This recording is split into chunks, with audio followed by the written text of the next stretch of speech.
This is a Travel Market Life podcast takeover of the social business space here at the Independent Hotel Show 2024. In this session, the marketing matrix, trends, data and regulations. How can hotels keep up with changing trends in marketing? What level of investment should businesses make across their channels? We look at the evolving marketing trends, channels to market, the data you need to drive performance, and the impact regulations are having on our sector. Joining me, Allard Alfrink, the Senior Director of Business Development at Cendyn, David Ohandjanian, the Director of Up Hotel, Catt Mcleod, the VP Brand Development of Elegant Hotel Collection, Chris Bowling, the Head of Digital Marketing and E-Commerce at BWH Hotels, and Kalpdrum Raval, the Head of Digital Customer Acquisition at the Strand Palace. So not only are you hearing for those experts from the vendor and services and support side, but also hoteliers that are going through the challenge of managing their marketing. Welcome to Travel Market Life, your companion for industry insights and professional business development. Travel Market Life. Join us by webcast, video or podcast. So first up, Allard Alfrink, the Senior Director of Business Development at EMEA Cendyn. So your subject matter, you're an expert on distribution, but you also help find creative solutions for marketing, digital media, website design, systems integration, and online sales challenges. So we're going to have a little bit of a look around the importance of data and some of the key changes that we're seeing in marketing at the moment. Now, we know that marketing can be quite a hefty cost, and it is away from the whole side of hospitality that hotels are used to delivering. But how can hotels focus on that, measuring the right KPIs and driving results for their business? Yeah, absolutely, Ryan. Good question. And hopefully this will be clear for the audience. So a lot of hotels now that they're really investing in that. And we're seeing that across our partner hotels, looking at like, okay, how can I justify the cost? How can I look at this investment and how can I measure return on that? Now, the good thing is there's been a lot of change in the industry, and measuring return on your marketing spend has really evolved in leaps and bounds. And it's not just that, because actually what you can do now with your marketing spend, you can not just put a return on it, a return on an investment that you put in that channel. You can actually really start filtering that return. You can measure your return by distribution channel. Well, a lot of hotels will have that. You know your cost for your OTA, you know your cost for your GDS, you know your cost for your direct booking channel. But you can really filter that now. You can look at the spend per persona. You can look at spend at length of stay patterns and really determine like, okay, where do I want to invest my marketing budget? And how can I measure that return? So that's really interesting. When we talk to hoteliers now, they start looking for a return. They can build a business case before they invest that money. They can start measuring that, and that's dynamic. So they can learn from it and then use it to build a strategy on top of that, on top of the big data insights. I mean, it is fascinating, the changes that we've seen over the last 20 years, particularly we're no longer blindly just investing in mass marketing, hoping to reach the right audience. We now have the data and the insights to see that it's performing. Hard as it might be to actually look at the realism of your campaign strategy, the importance is driving every bang for your buck. Yeah, absolutely. And that's where it comes now with sort of the digital marketing strategy. If you're looking to find your guests and you want to make sure they find you, it's a two-way street here. It doesn't just happen. And people that think like, okay, I'm going to invest in my marketing and I'm going to pay a lot of money to TripAdvisor and see what happens. For people who look for accommodation in London, well, that's good luck with it, I say. It's not going to work. You want to be smart with your money. You want to make sure people can find you for whichever channel your guest wants. That's the key point here. And it's good to know still a lot of guests, they have well over 20 touch points with a brand before they make a purchase decision. So you don't want to look at just your cost per acquisition. You want to look at the total customer value. And that's not possible by looking at your data stream. Now, platforms and channels are constantly changing. And in particular, one of the things that we're seeing is this idea of third-party cookies. Yep. What does the impending change to third-party cookies mean for hoteliers? Yeah, well, we look at it, it's a great opportunity for hotels. Let's put it like that, first of all. But change is a-coming, as they say. So in a nutshell, nowadays, when somebody lands on your website via a third-party website, you can find pretty much a lot of information about that via your third-party cookie. That data is going away. Google had an update a couple of weeks ago. I don't know if you've seen it. It's pushed back to 2025, but it's definitely coming. Safari is already doing a Chromefox is already doing a searches via those browsers. When they land on your website, you don't know anything about them, which is a challenge. But the benefit is if you invest in your first-party cookie data, you can still very much do that. So what that means, people who land on your website, when you ask for their permission, you need to start thinking about how am I going to save this data and how I'm going to use it. Because just having the data in a system, getting a cookie, they tick the cookie box and not leveraging that information. That's valuable information. If you don't leverage that, then you're missing an opportunity. So change is coming, and it's important for marketers in the hospitality industry to look at that and make sure if you're looking to make it easy for your guests to book, that you invest in that channel and learn from it and build a strategy on it. And now first-party data can then be used on third-party channels for your performance marketing. Yeah. How can you maximize that usage with those third parties? Well, there's another good opportunity there. So good question, Ryan. Absolutely.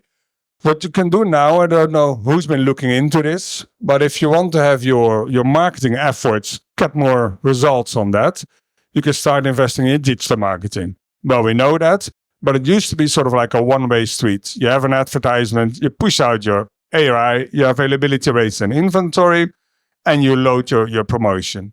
What you can do now, Google is the first, but it is a significant change in the industry. What they're doing with Performance Max, specifically for travel goals, means you can start investing your budget to grow relation with a persona, with a segment. So that means your hotel, for some people, it's interesting to start focusing on the accommodation, but for some others, it's very important to invest in the food and beverage offering. We work with a couple of hotels. Kalpdrum Hotel in London is a local one. They got a rooftop terrace. They do fantastic brunches there. It's a really good revenue driver for there. Very important. So you can leverage that information. You can look for people who are interested in that, who live in the vicinity, who are looking for something to do. And you want to focus tailored marketing via Performance Max. Some of our hotel partners who have launched that now, and we got case studies on this on the website for anybody who is interested. They've seen a return of well over 28x, but also it drives more a different type of business, a business relation you can grow with your direct guest.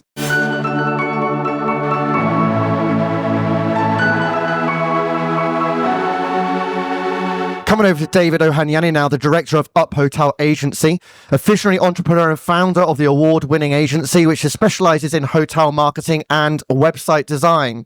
Now, why is it important for hoteliers to differentiate themselves, and how can they do this successfully? Yeah, when we're looking at a lot of modern technology and AI and all the buzz around this, a lot of the focus is on personalization to the looker, turning them into a booker and driving these people using these channels, where actually sometimes the hotel doesn't know itself, so it doesn't personalize itself to the person. So I think the stage first is taking a step back and saying, well, who are we? What are it might be unique selling points, but what are our strengths? So for instance, if you're a hotel, it's so common that what they would say, I have 64 rooms, I'm a 4-star hotel, I'm based near Marylebone. Interesting, possibly more statistical, but why would that person who has 10 other hotels in Marylebone, one has 72 rooms, would I choose that one because it has more? No, what are the things that make you tick? What are the things that sell you? So a lot of hotels forget that as a first step. So therefore, am I good for couples? Am I perfect for a digital nomad because I have a good working space? Am I close to some boutique shops? There's various things that make you a strength. Am I independent? Do I provide that service? So I'd say before personalizing your advertising, before personalizing your marketing, personalize yourself to the person, understand what you're presenting, and then that's where we can unlock the extra tools and advantages that we get through these different channels too. So this session, bingo cards, it's all about personalization. Now, how does hoteliers see through the mist when it comes to all these different types of systems that they could be using to manage their marketing and demand? Yeah, tricky because everyone's got AI or some label of AI or dynamic this, dynamic that. So it's very difficult for hoteliers to cut through that mist because there's so many people who are slapping this label on and saying it's essential. So really, I would say it's not a skill set that's necessarily what a GM has, or even someone in the marketing department naturally. So work with a specialist if you can, whoever that may be, whether it be a consultant, whether it be a good company or agency, and really someone that you trust with your best interests at heart and with your KPIs and with your own personal goals at heart. And then they're all really good tools. They are tools, and that's what they are at the end of the day. So work with specialists that could help you and point you in the right direction, and then make your own decisions up. Now, how dare you mention AI? Personalized web experiences are here, but how does the new Wave or Website technology facilitate better bookings for hotels? See, this is really, really super important. And I think a lot of the talk of AI has been in bookings or the booking engine side of things. But for a lot of our clients, they're independent hotels, they're smaller groups, and people, I'd love it. It'd be a hallelujah moment if someone came to one of our websites and the goal and the pattern was that immediately they would go, this is the hotel I want to book. The reality, we all do it. 50 tabs open. Which area do I want to stay in? Is this close to here? What are the flights? Is there restaurants? And then we come back, we might shortlist, and we've given a lot of information on a hotel website without maybe even knowing it. So when I come back to that website, I'm treated like I've never been here before. It's like, hello, sir. And that would be rude in a hotel, let alone on a website. So I've put in 14th to 16th of December. I've looked at specific room types. When I come back to that hotel website, why do I not pre-fill the date to allow me to go in and book? This was the room you were looking at, sir. Would you like to go back to it? These are the pages you visited recently. I go to the offers page. Why am I not showing offers that relate to the time that I want to stay? Why am I not showing offers or codes that relate to that too? So there's simple tools that you think this should be what we should be having on sites that just aren't there. The big boys are doing it. The OTAs, the bigger brands are doing it. Why aren't we doing it as independent hotels? And that's more because how do we do it? And do I have £20,000 to spend with an agency to build this tool, especially for me? No. So like, for instance, our agency has built a tool that will plug into it. That's just a little plug there. But realistically, we want to give that tools, and we think that's really cool for a lot of hotels to be able to have and do, and actually personalize then that experience so that that booking and that conversion becomes a lot higher. And that's not complex, is it? Just making things easy, making things obvious, and making things right for the guest and personalizing to them. That's quite simple use of what could be a big label of AI. And that's what we're trying to do and simplify with the clients that we work with. So you get a good way of personalizing your message, what your strengths are, and then making sure that the guest hits that site and is given the right reasons to book there for a start, and then also made it easy because it's a hoop jump for a lot of guests coming to hotels to be able to do so, as opposed to a booking.com or a third party. I mean, it's fascinating, the availability of off-the-shelf tools now for independent hotels in order to maximize that competition with some of these bigger players. So absolutely fascinating to see that AI is now embedded in websites, and hoteliers can actually benefit from those personalized experiences that the likes of the big travel agents are able to deliver.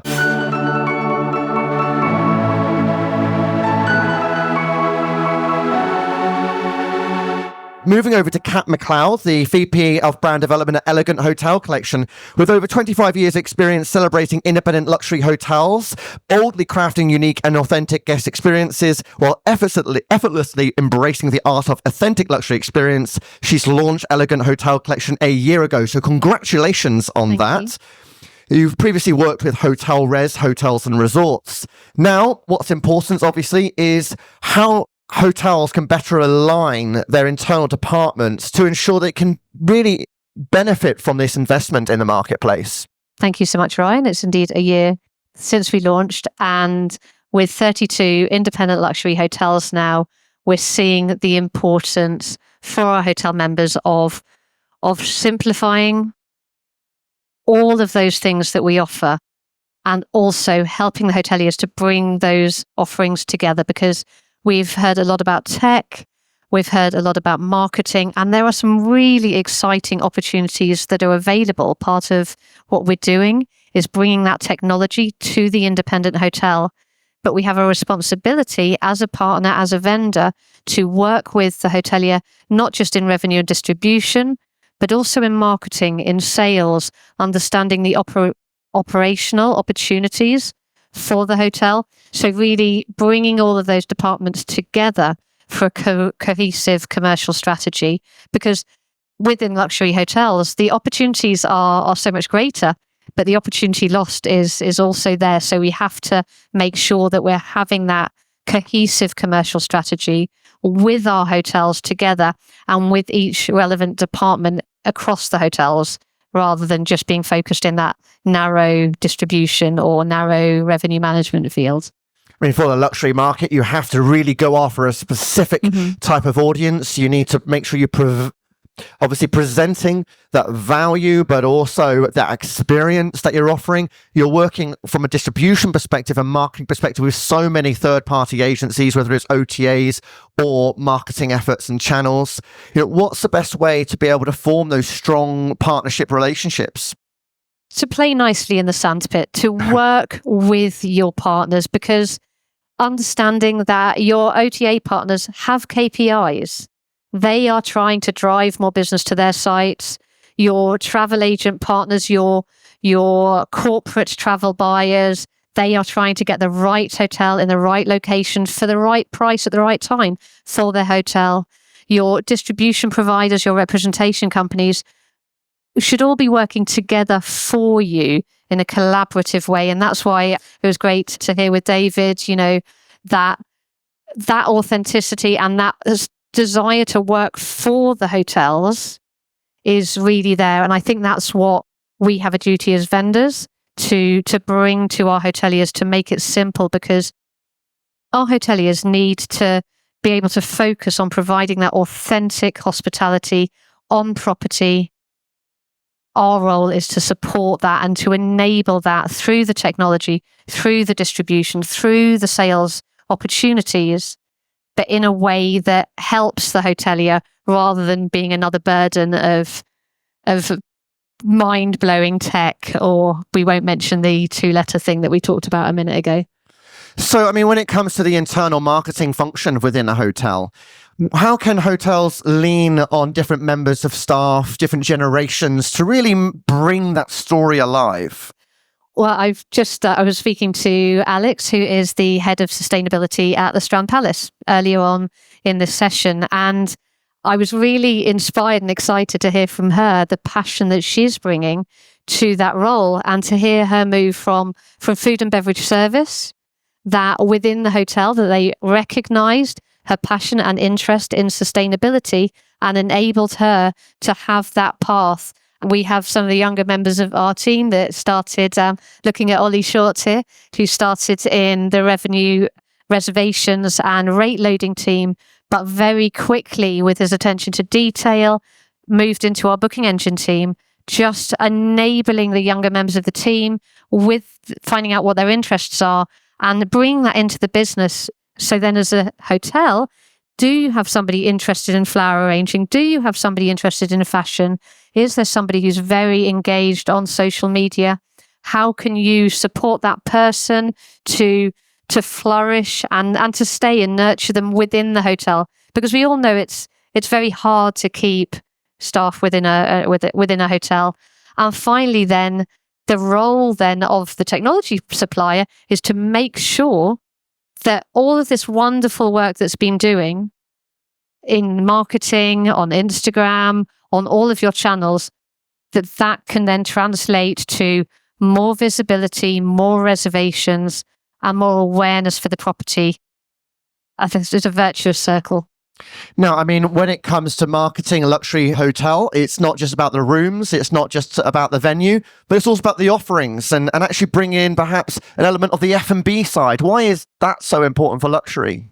We have seen, this is the season when all of the reports come out. So we've seen the Hilton report, TripAdvisor. So all of these wonderful reports that have come out, one of the trends that is coming out is that, yes, we've heard the experience. So experiential experience was the word of last year. Now it's about authenticity. It's about food and beverages. It's that extension of the stay. When you come to London, yes, often London is the experience. But in many other destinations, now one of the stats was over 60% of travellers are choosing their accommodation based on the food and beverage offering. That's a clear signal that this is exciting. So this has to be communicated in a hotel's marketing. We're seeing the rise of the celebrity chefs. We've seen the Michelin stars and the Michelin keys. That's created not just a buzz within the industry, but also a buzz within broader consumers. And really, independent luxury hotels have a very good opportunity to take advantage of that, much more so than the chain hotels. An independent luxury hotel can move more quickly, more creatively, and that's a very exciting prospect.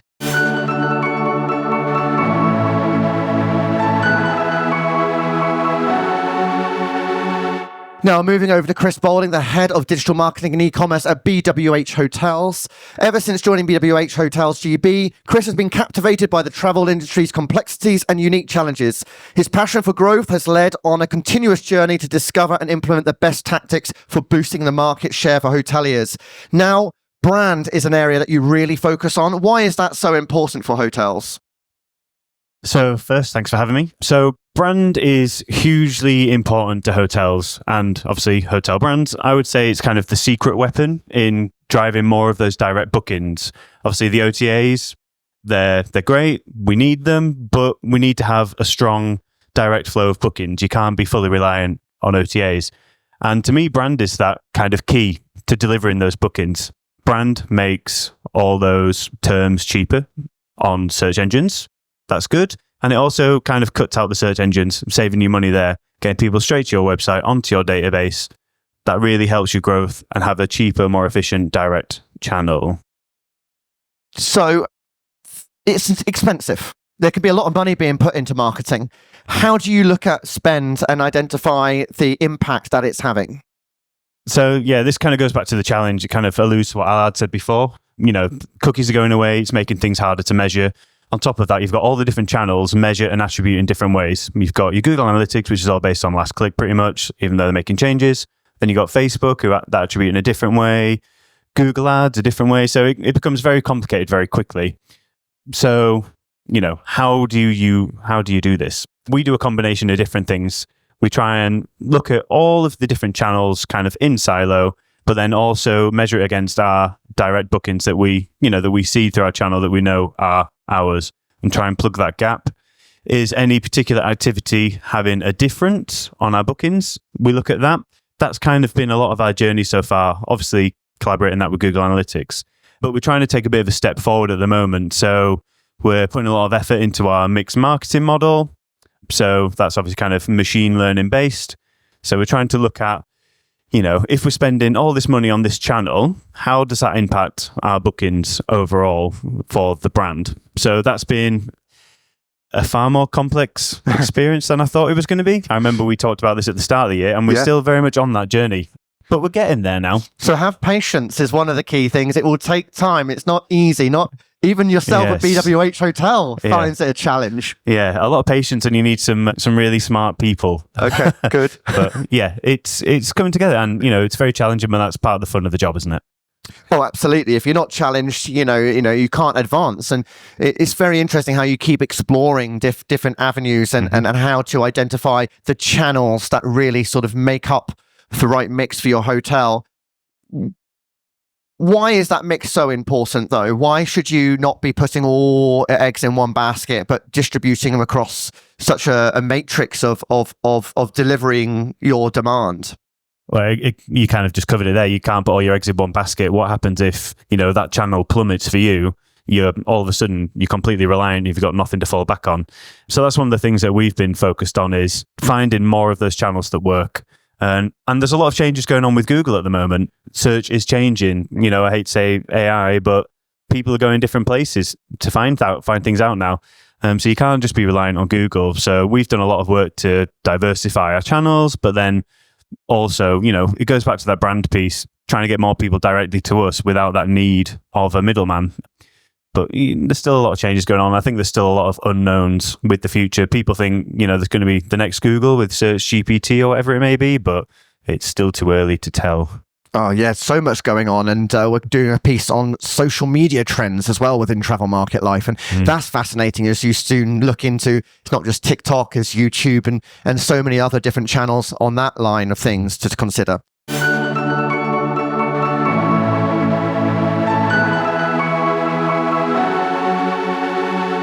We're going to move over to Kalpdrum Raval, the head of digital customer acquisition at Strand Palace and the Lensbury of Allard Hotels. He's been in the industry for over 17 years, bringing his operational knowledge, digital marketing experience and commercial know-how to drive direct revenue through the hotel's website.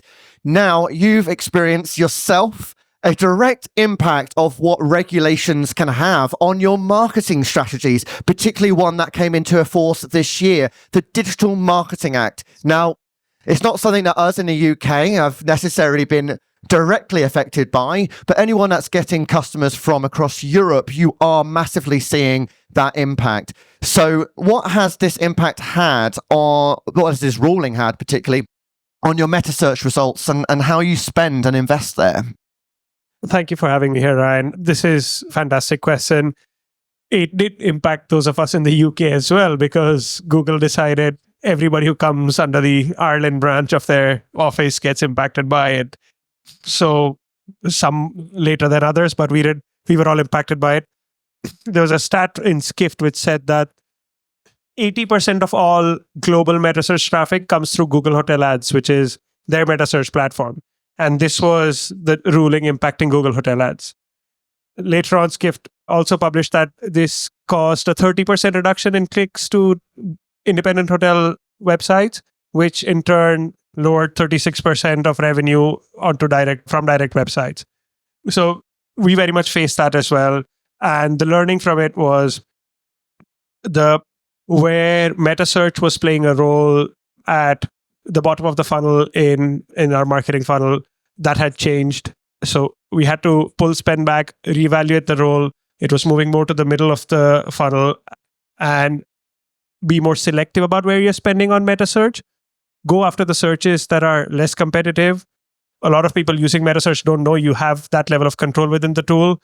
So it's really good to dive into that. What are your different options in terms of mobile, tablet, desktop, etc.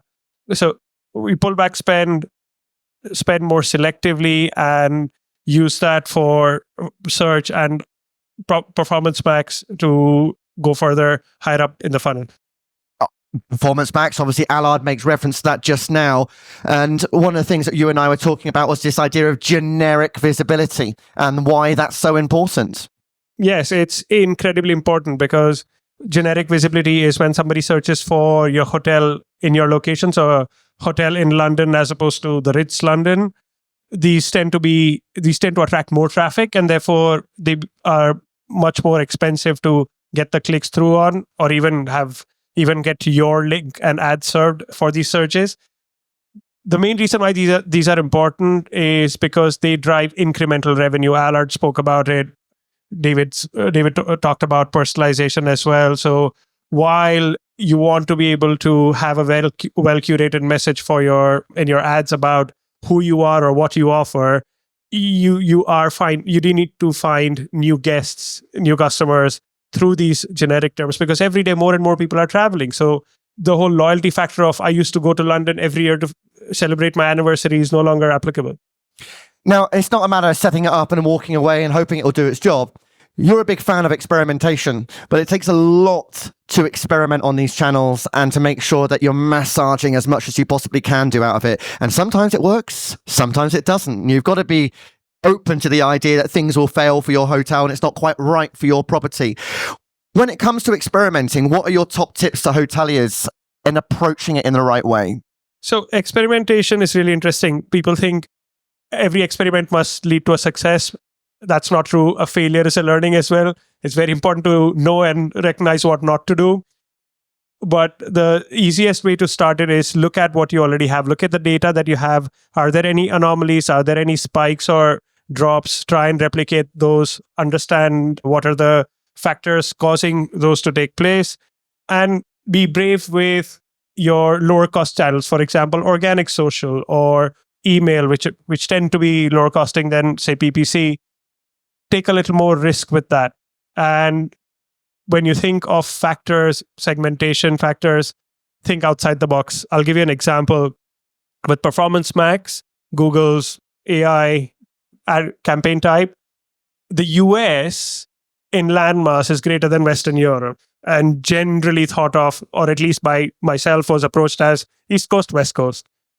Europe, you have a campaign for France, Germany, Italy, but you don't have that volume there. So I thought there was a YouTube video that I watched which overlaid the landmass of US over Europe. And I was like, hold on, I'm going to test Western Europe as one market as a whole on Performance Max because it's clever enough to divert my spend where the demand is in one particular week as opposed to the next.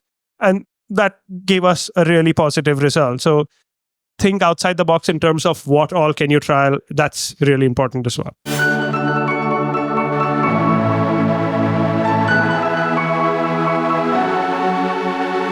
We're going to bring this session on the Marketing Matrix to a close as we hear from our experts one final time just to close this session. There's been a few conversations in around sort of personalizations, as we mentioned earlier, also the role of loyalty. I just wanted to sort of get a few points on that in particular and how and what we can do there as a hotel really to get that return buy-in, get those customers keep coming back. Allard, personalization, is a thing. We do feel it. We all like it ourselves in some way. How can hotels start to personalize a lot more of their marketing campaigns and make them much more direct to the people that they're talking to?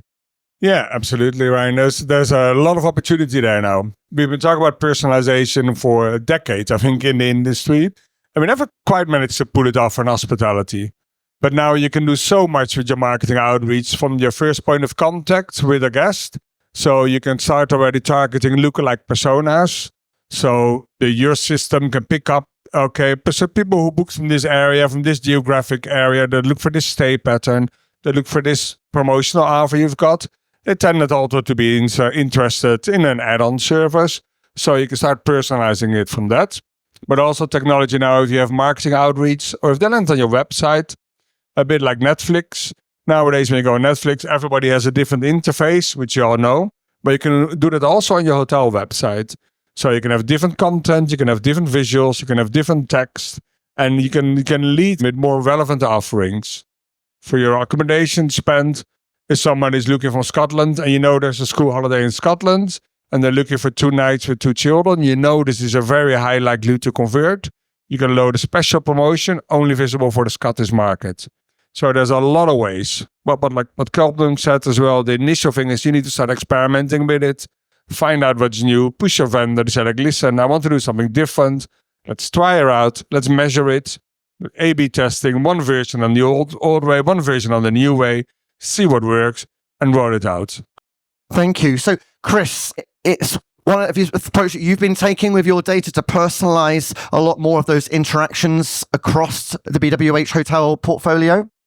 Yeah, we've been taking, a lot of steps. We've got our Best Western Rewards program, so we capture a lot of data on our guests, and we want to use that as, effectively as possible through personalization without being creepy.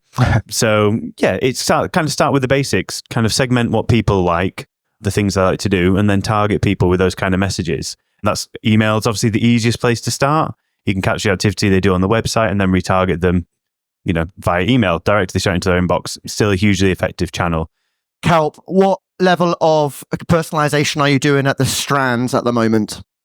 As an independent hotel, we don't have the luxuries of Best Western Rewards and that level of data, but we maximize on identifying what are the data collection points and that maximizing the data collection from there, for example, through check-in, through the booking engine, obviously, but learning about the guests' preferences at various points during the stay and feeding all of that into the CRM. There's a need, though, to get that data from the guest, isn't there? And also having all your teams understand the importance of getting that data. And we incentivize the team to collect data. That's a great way to get them motivated.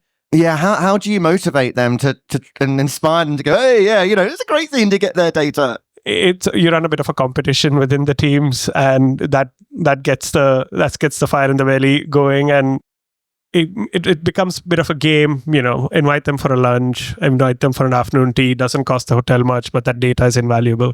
Now, data personalization really helps in luxury. It really drives additional revenue. In what ways are you seeing personalization really help the commercial opportunities for hoteliers?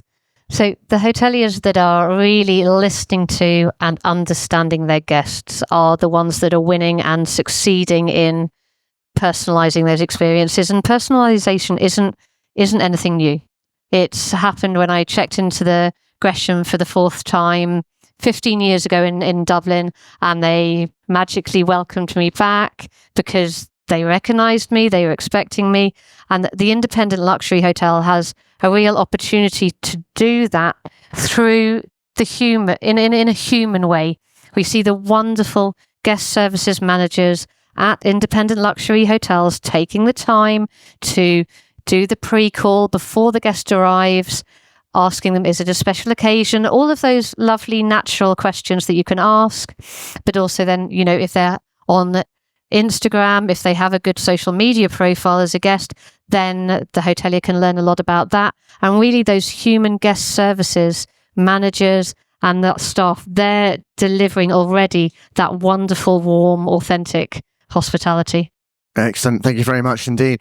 Now, David, when it comes to actually building out that sort of function within marketing from a new hotel for an independent hotel, working with outsourced companies, what should they be thinking about to really make sure that they can see where that spend's going and how that's coming through into the demand? Yeah, so the holy grail is someone giving their details to you and being generous with that. The reality is it's very difficult to get that off the guest. So there's various points that you can try and collect that. And I fully support everyone doing that at all points, including, especially as Kalp was mentioning, at the front desk. And that's a training thing rather than even a digital thing. So fully, that's the first place to start. Then customizing your experiences to recognize and adapt to the guest. But the reality is hotels do have a finite budget as well. And they can use various personalization in marketing and retargeting. It's basically what we've all been saying all the way along. But the reality is we also need to track that. And that's really, really important. And it's becoming more and more difficult. So start simple. Start with experimenting. Get ROI from immediate ROI, which you can track through digital. It's the power of it. It's that kind of superpower of it. But also understand that there is a level of raising that, being exploring brand. And one thing that I heard fairly recently, which was a beautiful analogy, is a beehive has worker bees and explorer bees. And 80% of them are worker bees. You have to get that ROI. You have to get that return for your finance department. But dedicate 20% as an explorer bee. And these explorer bees go and find new places to find the nectar. And there's not necessarily an immediate ROI from that one expedition, but 3 or 4 expeditions later, they find this beautiful pot of nectar that they can bring back, and the nest thrives and survives. So I'd say as marketeers or hotels, dedicate that little pot to exploration and then target it, track it, explore it, and make decisions of it. And then you're going to have a nice little balance for being successful. Absolutely. Thank you very much indeed. And to Catt, David, Allard, and Chris, thank you ever so much for joining us today to look at the marketing matrix. This is Travel Market Life. Thanks ever so much for joining us here at the Independent Hotel Show, the social business space. For more, go to Travel Market Life. The music sensation by Zach Nelson is reproduced under license from Storyblocks. Travel Market Life is a Haynes Marcoms digital marketing agency production, serving the travel and technology industries.